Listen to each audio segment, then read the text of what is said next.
فہد حسین صاحب، آپ کو اس لیے بھی بحث میں شامل کیا گیا کیونکہ آپ ہم سے زیادہ نزدیک ہیں، یعنی کہ میں کہہ رہی ہوں کہ جغرافیکلی بھی نزدیک ہیں، پولیٹیکلی بھی نزدیک ہیں افغانستان کے۔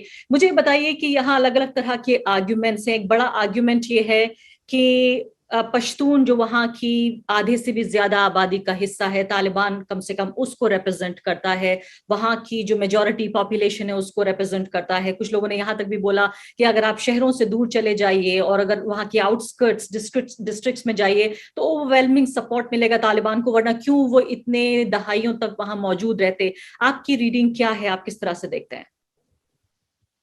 شکریہ عرفہ کہ آپ نے مجھے آج موقع دیا کہ آپ سے بات کی جائے۔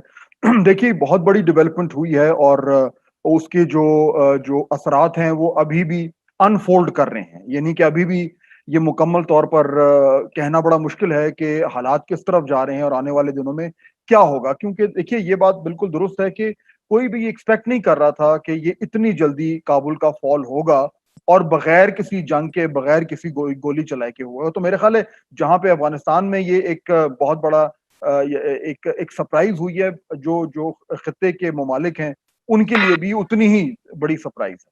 اب جو فیکٹ ہے وہ یہ ہے کہ طالبان ملیٹریلی پریویل کر چکے ہیں، لیکن باقاعدہ طور پر انہوں نے اقتدار کو سنبھالا نہیں۔ اور اس وقت جو صورتحال جو ہمیں کم از کم یہاں پہ نظر آ رہی ہے اور جو بتایا بھی جا رہا ہے وہ یہ ہے کہ اب وہ نازک مرحلہ ہے جہاں پہ اب جو next interim provisional set up ہونا ہے وہ بننا ہے۔ اور آپ اس میں یہ بھی دیکھیے کہ طالبان جو سب سے بڑا جو خطرہ تھا یا خدشہ تھا کہ طالبان جو ہے وہ بندوق کے زور پر جو ہے وہ کابل پہ قبضہ کریں گے، وہاں پہ جنگ و جدل ہوگا، قتل و غارت ہوگی، جانیں ضائع ہوں گی، نقصان ہوگا مالی بھی اور جانی بھی، اور اس کے بعد پھر وہ قابض ہوں گے۔ ایسا نہیں ہوا، اور پیسفلی وہ کابل کے اندر اب آ گئے ہیں اور انہوں نے کنٹرول سنبھال لیا۔ اب ایشو یہ ہے کہ اس کا پولیٹیکل مینیفیسٹیشن کیا ہوگی۔ یہ وہ جگہ ہے جہاں پہ میرا خیال ہے اس ٹائم مذاکرات ہو رہے ہیں۔ آج کے دن اسلام آباد میں جو فارمر ناردرن الائنس کے جو لیڈرز ہیں وہ یہاں پہ موجود ہیں، یہاں پہ ان سے مذاکرات ہو رہے ہیں۔ یہ تمام وہ ہیں جو نان پشتونز ہیں جو طالبان کے خلاف تھے،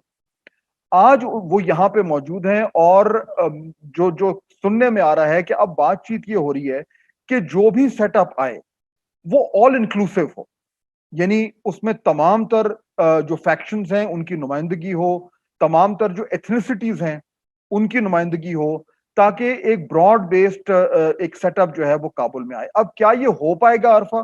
یہ بڑا سوال ہے، وی ڈونٹ نو، بٹ اس وقت صورتحال کچھ ایسی ہے۔ تو ایک نازک مرحلہ ہے، لیکن اچھی خبر یہ ہے کہ وہاں پہ وائلنس ابھی تک جو ہے وہ نہیں ہو رہا، پرامن طریقے سے معاملات چل رہے ہیں۔ اور ظاہر بات ہے ہم سب کی یہی دعا ہوگی کہ وائلنس نہ ہو، قتل و غارت نہ ہو، اور جو بھی فیصلہ ہو وہ مذاکرات کے ذریعے۔ جی ہاں، اور فارمر پریزیڈنٹ غنی صاحب نے بھی یہی کہا کہ وہ اس لیے ملک چھوڑ کے چلے گئے کیونکہ وہ نہیں چاہتے تھے کہ وائلنس ہو۔ تو یہ بھی اپنے آپ میں پتہ نہیں ان کے اس آرگیومنٹ کو، اس دلیل کو کتنا مانا جائے، کیا اس کو صرف ایک بہانہ مانا جائے؟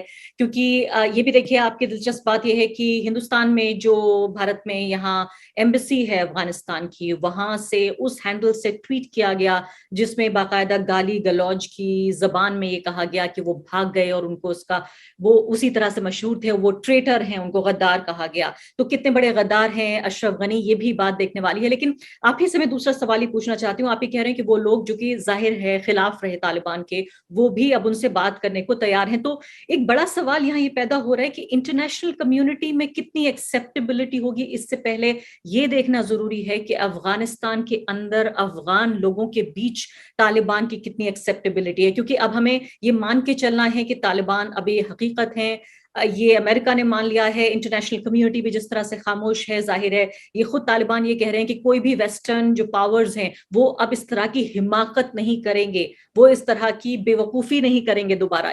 اس تجربے کے بعد اس طرح کے بیان دے رہے ہیں طالبان سے جڑے ہوئے لوگ۔ تو کیا آپ کو لگتا ہے کہ جو انٹرنلی جو وہاں ایک ایکسیپٹیبلٹی ہے طالبان کی، وہ اب پیدا ہوگی؟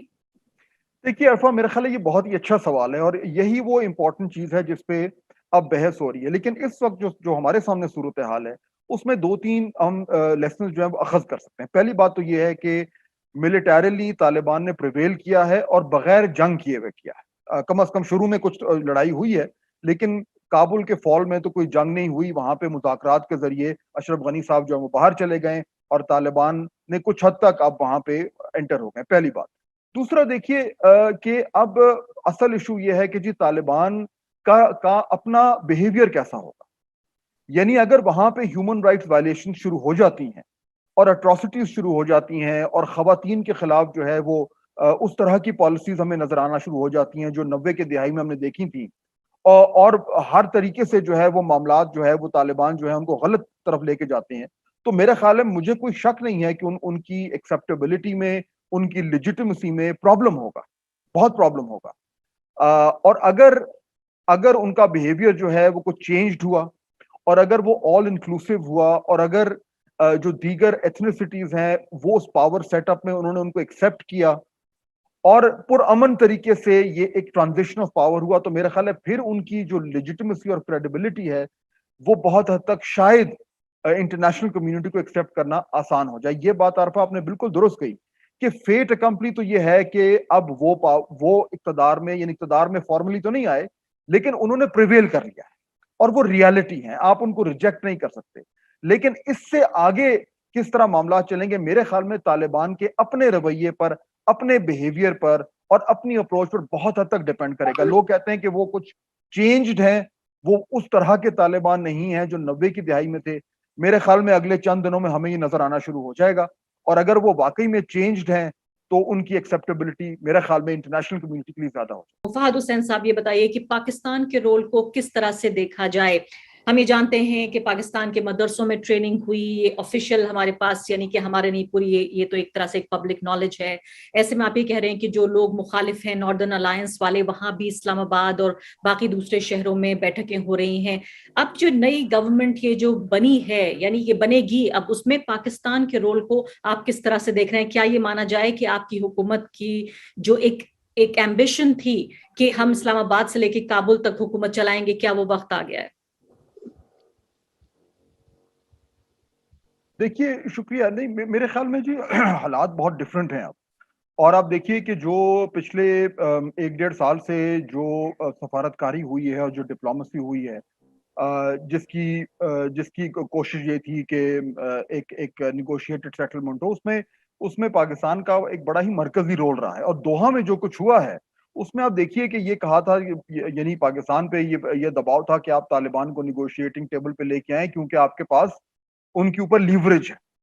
اور اس میں یہاں پہ پاکستان کی گورنمنٹ کا یہ موقف تھا کہ جی ہمارے پاس ٹھیک ہے کچھ حد تک تو لیوریج ہے لیکن اتنی نہیں ہے جتنا کہ آپ سمجھتے ہیں. وہ 90 کی دہائی میں صورتحال کچھ اور تھی. بہرحال اس لیوریج کے ذریعے اتنا تو ہوا کہ دوحہ تک طالبان کو لایا گیا اور وہاں پہ پھر ایک نیگوسیشن کا سلسلہ جو ہے وہ جاری رہا. اب اس میں ظاہر بات ہے کہ امریکہ نے طالبان کے ساتھ جو ہے وہ اگریمنٹ کیا, تو اگر طالبان کو کسی نے لیجیٹمائز کیا ہے تو وہ امریکہ نے کیا ہے, کیونکہ ایک سپر پاور نے ان کے ساتھ ایک باقاعدہ ایک اگریمنٹ کیا, اور وہ اگریمنٹ ایسا تھا جو طالبان اور امریکہ کے درمیان ڈائریکٹ تھا, اس میں دیگر ممالک شامل نہیں تھے. دوسری طرف جو اشرف غنی گورنمنٹ تھی اس وقت پاکستان کی, وہاں پہ ہماری کافی زیادہ ان سے مذاکرات رہے اور بڑی کوشش ہوئی کہ ان کو کسی طریقے سے جو ہے وہ مذاکرات طالبان سے ان کے کرائے جائیں, لیکن وہ 1-1.5 سال تک جو ہمیں معلوم ہوا ہے کہ وہاں سے کوئی مثبت رسپانس نہیں آیا. اب اس وقت صورتحال ایسی ہے کہ پاکستان پہ یہ ضرور دباؤ تھا کہ جی آپ طالبان سے کہیں کہ وہ ملٹری سولوشن نہ کریں. ہوا کچھ ایسا ہے کہ وہ ملٹری سولوشن اس طریقے سے نہیں ہوا ہے. اب کیا اس میں آپ کوئی کہے کہ جی کہ پاکستان کی وجہ سے ہوا ہے, میرا نہیں خیال, کیونکہ یہ بات بالکل درست ہے کہ دوحہ میں پاکستان نے بہت کچھ طالبان کو کہا تھا جو وہ نہیں مانے. تو لیوریج ایک حد تک تو ہے لیکن اس سے آگے نہیں ہے. اب اس وقت طالبان ایک, جس طرح کہ آپ نے خود بھی کہا کہ طالبان جو ہیں وہ اب ایک نئی شکل میں ہمیں نظر آ رہے ہیں. وہ چین بھی جا رہے ہیں, وہ روس بھی جا رہے ہیں, وہ دوحہ بھی جا رہے ہیں, وہ امریکنوں سے براہ راست مذاکرات بھی کر رہے ہیں. تو پاکستان کے تھرو اب یہ سارا کام نہیں ہو رہا. پاکستان ایک اہم پلیئر ہے لیکن طالبان اب اپنے ذہن سے اور اپنے طور طریقے سے وہ کام کر رہے ہیں. تو وہ جو پاکستان کی ایک لمٹس تھی ڈپلومیٹک لیوریج کی, میرے خیال میں وہ اب ہم سب کو نظر آنی شروع ہو گئی ہیں. دوسری بات یہ کہ دیکھیے یہ بھی کلیئر ہو گیا ہے کہ اب اگر افغانستان میں پیس ہونا ہے, عرفہ یہ بات تو میرے خیال ہے سب کو کلیئر ہے, تو وہ ایک